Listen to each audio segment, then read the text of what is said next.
Michelle, kamusta? I'm really good in paint. So for our interview, candidate number 1, Michelle Suarez, your question. We heard that you are an SK Kagawad. Okay, what is the hardest part of being an SK Kagawad? Ano daw po yung pinaka-hardest Quiet part of being please. SK Kagawad? Definitely, kapag gusto mo po ang ginagawa mo, wala po tayong dapat kinakatakutan. Wala po dapat tayong hirap na nararanasan. Pero po, ang pinaka-hardest po, bilang isang SK Kagawad nung ako po'y tumatakbo, ang pagiging bakla ko po. Dinidiscrimina po ako dahil parang wala daw po akong kapasidad bilang isang SK Kagawad. Nakikita lang po nila sa entablado na ako po'y rumarampa, pero alam ko po sa sarili ko, meron po akong itutulong para sa kabataan at magbigay ng aral. Yun lamang po. Maraming salamat. Alright, thank you Michelle Suarez, ang ating beauty SK Kagawad. Thank you so much. Okay. Next up, candidate number 2, Miss Yeng Lavatoria.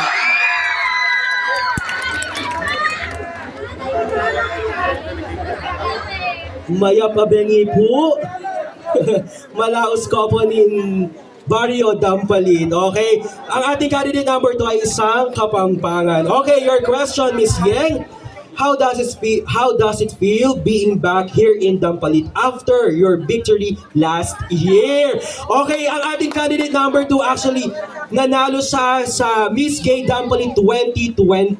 Okay, again your question, how does it feel being back here in Dampalit after your victory last year? Well, ladies and gentlemen, in the world, there are certain things that mark in our hearts. And for me, my victory last year was not enough. Why? Because the acceptance and the palakpakan of Dampalit people is definitely something that you should always return to. Pagbalik mo dito sa isang lugar nito, sa Malabon, mararamdaman mo ang pagtanggap ng bawat isa, ang pagpalakpak at ang pagrespeto na kahit napakaliit na isang bata. And that for me is enough as a victory as it is. And ladies and gentlemen, if ever I won't win for tonight's competition, it's okay. Why? Because your smiles, your happiness, and the support of all the people screaming my number is more than a crown for me that I will take home to Tarlac City. Thank you! Okay! Dakal pong salamat, Miss Casey, Miss Yeng Lavatoria. Again, our candidate have 45 seconds to answer their interview. Okay?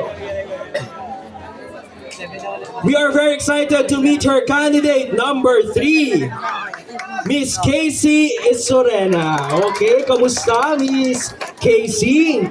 Ayan, masaya kasi ngayong gabi ito nagkaroon ako ng opportunity na makalaban yung mga idol, yung mga trans idol ko. Pinapanood ko lang sila sa live, ngayon nakakalaban ko na sila. Alright, actually bilang host na nakaka-starstruck na makita ang Yes, ating mga of course. candidates, nakaka-drop. Hindi ko alam kung matutuwa ba ako sa nakikita ko.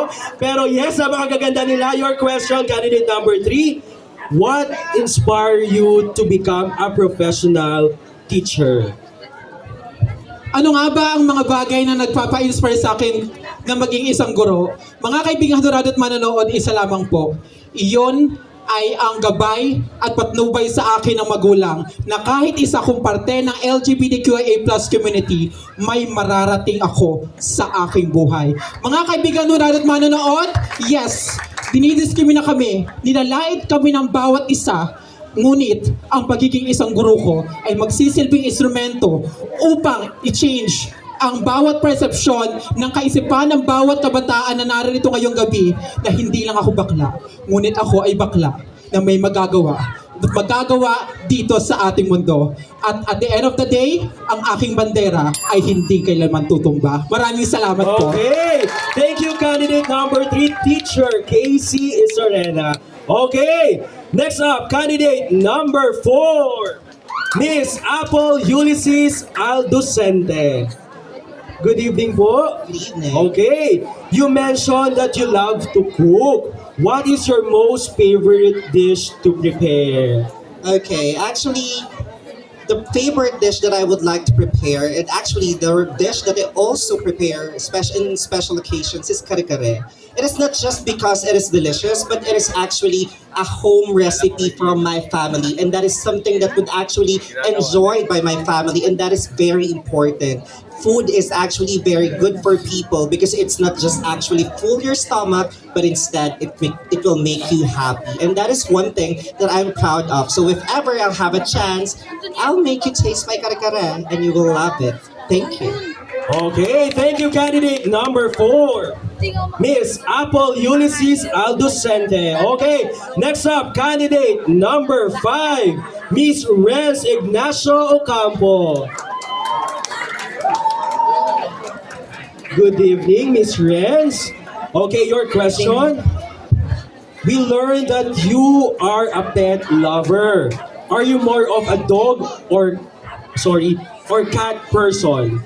I like more cat because my dog has is it Shih Tzu? It's called Raquel because bawat oras po na nalulungkot ako or naiiyak dahil sa family problem at mga binabatong problema sa akin ng mundo, andyan po ang aking ang aking pusa para po bigyan ako ng para bigyan po ako ng saya at magaan po ang aking kalooban. Yun lamang po.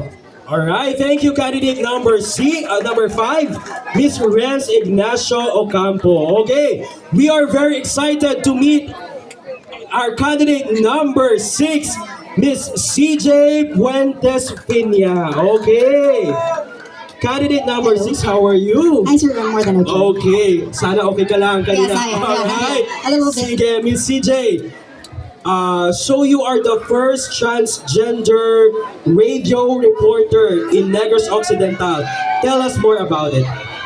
Yeah, okay, so I had my internship in Radyo Bandera back in Bacolod, and luckily I was absorbed when I graduated college. I worked there as a radio reporter and at the same time a radio disc jockey. And that experience for me is a testimony that we and the members of the LGBTQ community can also have a part on whatever profession we want in our life. It doesn't matter if you're a gay, if you're a man, if you're a woman, as long as you know that you can do it and as long that you love what you were doing, then most definitely you will be successful at it. Thank you so much. All right, thank you, candidate number 6, our DJ CJ Puentes Pina.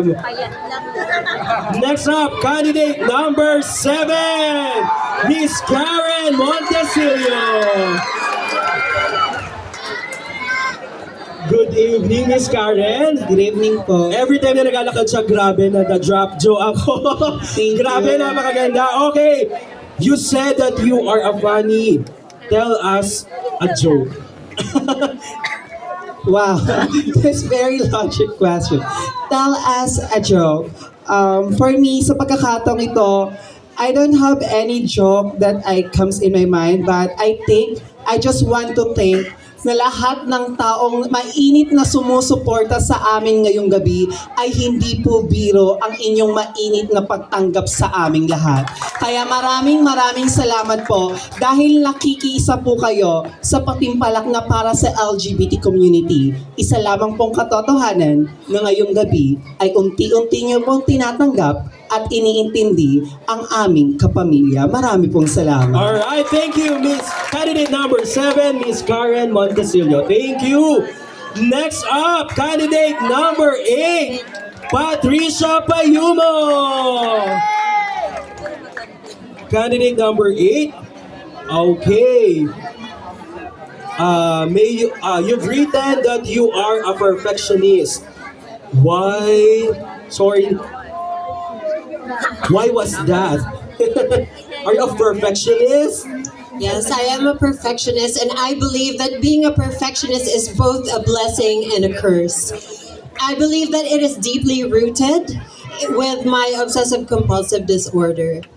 And yes, I am a mental health survivor, and I believe that this stage right here, this time tonight, is the perfect time to talk about these things that we often refuse to talk about, to remove and reduce the stigma that comes with it. Because if you are like me, who have a small eyes for small details, then you are seen, you're valid, and you are not alone. Thank you. Okay, thank you so much, candidate number 7. Number 8, Miss Patricia Payumam. Okay, next up, candidate number 9, Miss Cassie Pakulan. Good evening, Miss Cassie. Good evening. Okay, you told us that you love to eat, but what food do you hate most and why? Well, actually, the mere fact that I said that I do love to eat, nothing in particular that I hate food. Every single food that my mother actually offered on our table, I totally appreciate it. I can't really remember anything that my mother said that I don't like. Maybe because it's the way my mother cook, and that's, something that I would like about my mother. Thank you. Alright, hindi picky eater si candidate number 9. Okay, thank you so much. Candidate number 9, Miss Cassie Bakulan. We are very excited to meet her. Candidate number 10, Matrika May Santino. Good evening. Hi. Nay Thank you so much. Hello. Welcome again sa Dampalit. Hello po, and Okay, thank you so much Yes. sa lahat ng mga taga rito. Iba talagang warm reception nyo. Masarap baunin habang papasok tayo sa 2024. Alright, thank you so much, Nay Matmat. We learned that you rescue stray cats and dogs.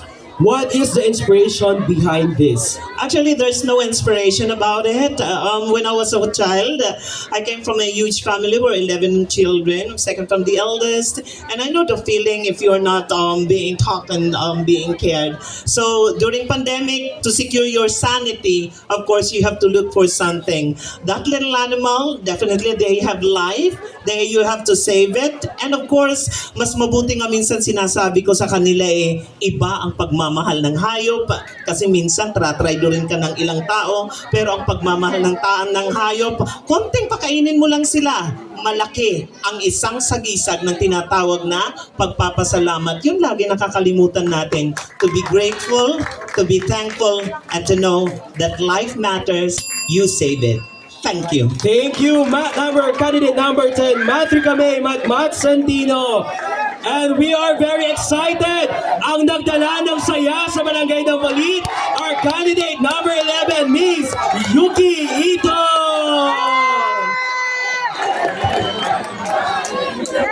Wala na po bang burger dyan, Miss Yuki? Meron pa for you. Okay, thank you. Hi. Okay, Miss Yuki, why are you not afraid of conversation? Confrontation, sorry. Confrontation. Why Yes. am I not afraid of it? Simple. Because I think that is a healthy way of starting a conversation. Confrontation. You are telling the truth and not lying.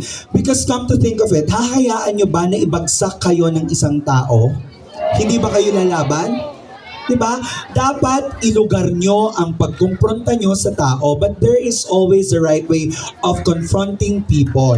You have to be very careful because some may understand and some may not. Just like the other judges from the other contest.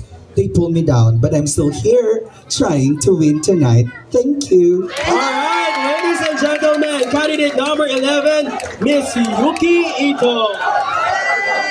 Burger. Alright.